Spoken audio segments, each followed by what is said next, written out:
Poursuite des rencontres avec ceux qui font le monde ludique. On est à Paris et Ludique et je vous propose une interview de Florent Coupeau que l'on retrouve derrière Nuts Publishing. Alors bonjour Florent. Bonjour.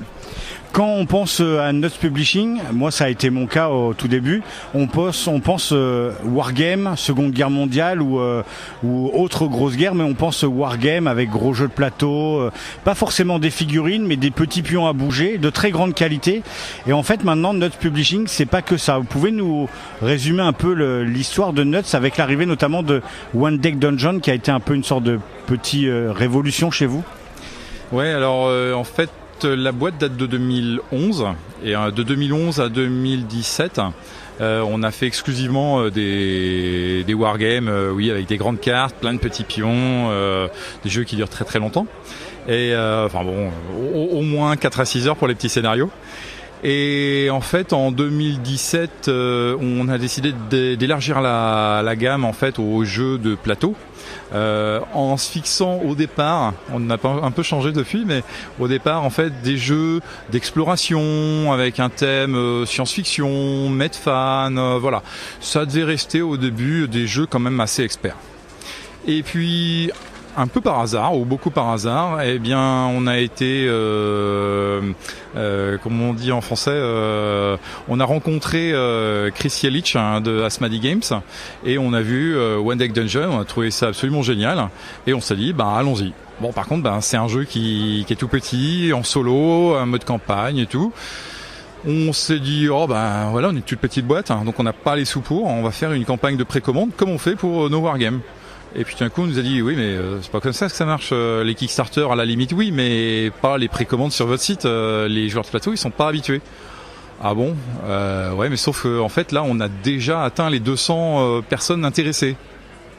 Ah oui quand même, bon continuez alors. Et au final il s'est avéré que on a eu le soutien des joueurs que je remercie là, les premiers précommandeurs, parce que mine de rien, en tant que petite société, on n'avait pas et on n'a toujours pas pour pas mal de jeux la trésorerie pour lancer ce genre de jeu. Et ça a été un grand succès. Enfin, c'est toujours un succès. Il y a une extension, il y a un tapis de jeu et donc depuis, on a fait d'autres gros jeux experts, la Traque de l'Anneau, Australia, Lampe de Guildforce là qui sort maintenant, et on en a fait aussi des beaucoup plus petits. Comme Red Seven, parce que pareil c'est des coïncidences où c'est le même créateur de jeu que One Deck Dungeon et qui nous dit je l'ai fait dans toutes les langues européennes sauf le français. Ah bon, oui mais il y a 49 cartes quoi, c'est pas du tout notre créneau quoi. Et il nous dit créer une gamme. Bon, banco, on va essayer. Et pareil, ça, on remercie encore les joueurs qui ont adhéré parce que oui, ça marche et on va même faire une version bretonne en breton de Red Seven, donc rue 16. Et voilà, ça serait pas arrivé sans le soutien de tous ces joueurs. Donc c'est chouette, vraiment. Alors comment vous choisissez ces jeux? Parce que quand c'est des jeux de wargame, on comprend, mais du coup vous vous tournez vers le jeu de plateau, vers le jeu de cartes. Est-ce que c'est le coup de cœur qui va faire le choix de l'éditeur? Oui, alors je tiens déjà à dire, on fait toujours du wargame, on fait aussi du jeu de plateau expert et on fait aussi quelques, mais très peu, de jeux familiaux. Le but est quand même qu'on reste des wargamers et des joueurs experts. Après, comme tout wargamer ou comme tout joueur expert, on fait aussi d'autres jeux parce que on n'a qu'un quart d'heure, une demi-heure devant nous, peut-être moins des fois. Red Seven, ça peut durer 5 minutes si on a envie. Donc voilà. Et puis comment on fonctionne? Oui, au coup de cœur, très très majoritairement. Et souvent en fait, c'est de plus en plus c'est des joueurs qui viennent nous voir sur les salons et qui nous disent tiens, est-ce que vous avez vu tel ou tel jeu, je pense que ça serait dans votre gamme, tout. Après on a un système de veille aussi nous de notre côté, mais c'est vrai que de plus en plus les joueurs nous disent celui-là je pense que ça serait bien que vous le fassiez. Donc voilà, après en termes de charge de travail on peut pas non plus tout faire, mais voilà, c'est majoritairement comme ça que ça se passe. Sur Paris Ludique, vous arrivez avec quelques nouveautés, dont Palm Island. Oui, tout à fait. Donc ça aussi, c'est un peu un ovni parce que dans les petits jeux, en fait, Red Seven est sorti l'année dernière. Alors, en petits jeux, Palm Island, ce sera le jeu 2019 de Nuts Publishing. C'est un jeu qui tient dans la main, comme son nom anglais veut le dire. Donc l'île de la paume, ça veut dire palmier, mais ça veut aussi paume de la main. Et oui, on peut le faire dans sa main, jouer absolument n'importe où, en marchant, en discutant. Vraiment, ça se transporte n'importe où. Il y a pas mal de joueurs qui, en fait, sur la soixantaine de cartes qu'il y a à l'intérieur, ne jouent que en solo dans les transports en commun, avec les 17 cartes qui sont pour le mode solo. Et voilà, c'est 17 cartes, on les met dans un étui de cartes de visite et puis on joue absolument n'importe où. L'autre actualité, on peut en parler aussi. Dans 15 jours au Flip, on sort la Fontaine de Jouvence, qui est une série d'extensions. Il y a 4 petites extensions pour l'expédition perdue. Donc il y a les conquistadors zombies qui rendent encore plus difficile le jeu. Il y a les compagnons qui en rajoutent un peu plus de facilité. Donc on conseille d'ailleurs de les mettre ensemble parce que c'est vraiment dur sinon. Il y a des terrains, un parcours de terrain de 10 cartes avec une montagne au milieu. Donc au lieu de 9 cartes, c'est 10. Et la dernière, c'est une extension un peu particulière qui s'appelle la marque, où en fait, volontairement ou non volontairement, il y a un de nos personnages qui peut ou qui va se transformer en homme panthère. Voilà, avec d'autres qualités, d'autres... voilà, je laisse les joueurs découvrir, mais voilà. Tout est mixable, c'est-à-dire qu'on prend une des mini-extensions, n'importe laquelle, on mixe 2, 3, 4, on fait ce qu'on a envie. Celles qu'on n'aime pas, ou voilà, ou parce que les joueurs le sentent pas, ils prennent ce qu'ils ont envie. Voilà. Alors est-ce que Nuts Publishing va continuer dans le jeu de plateau, va faire un mix, le wargame, qu'est-ce que ça devient? Toujours du wargame, vous le disiez, Nuts Publishing. Donc ça veut dire que prochainement on peut s'attendre à quoi?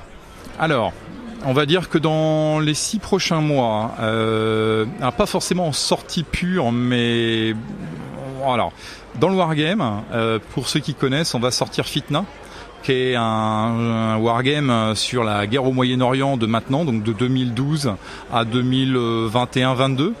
Il y a l'auteur de jeu et en fait un directeur de recherche à l'IRSERM, institut de recherche en sciences du Moyen-Orient.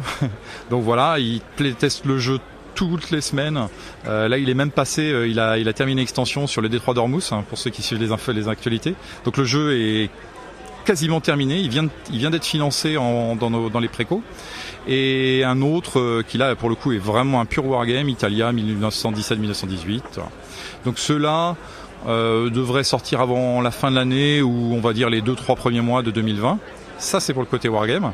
Et du côté jeu de plateau, on va lancer un Kickstarter sur Mini Rogue, qui est un jeu de cartes, un dungeon crawler, donc début novembre.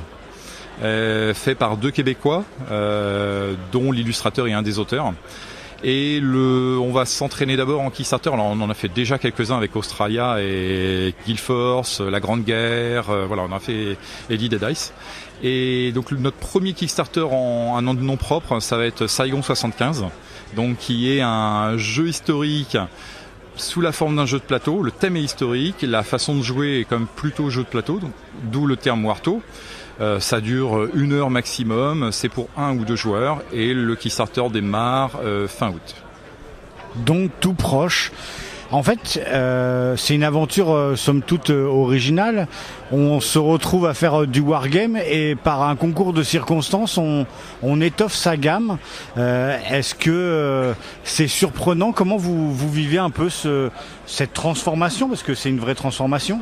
Étrangement, en fait, quand je vois mes collègues qui sont tous des wargamers purs et durs, à chaque fois qu'on leur montre un nouveau jeu de plateau, alors quand c'est un wargame, il n'y a pas de souci, mais quand on leur montre un nouveau jeu de plateau, de plus en plus, quand ils ont vu comment se jouait Subterra, comment se jouait l'expédition perdue, comment se jouait Australia et tout, en fait, ils adhèrent tout de suite. Il n'y a pas de réticence entre nous, on se montre les jeux, il y en a qu'on aime, il y en a qu'on n'aime pas, voilà.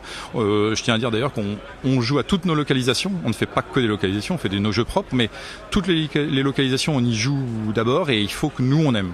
Et quand je dis nous, c'est souvent 5-6 personnes. Donc il y a des jeux qui sont bons, mais qu'on fait pas. Alors, aussi à cause de notre charge de travail. On tient à faire nos jeux correctement aussi. Donc il y a des jeux où on aimerait bien, mais on fait pas parce qu'on n'est pas capable de le faire. Ça arrive aussi. C'est dur d'être en petite société. Vous êtes considéré comme une petite maison d'édition. C'est dur de proposer autant de jeux de qualité et de devoir faire les salons, de montrer, de tester. Oui. Notch Publishing, c'est un salarié, moi.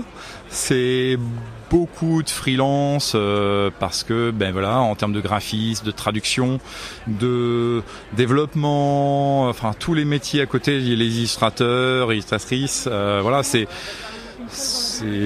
on pourrait pas vivre si on les embauchait, c'est pas possible, hein, même des grosses boîtes, hein, c'est exactement la même chose.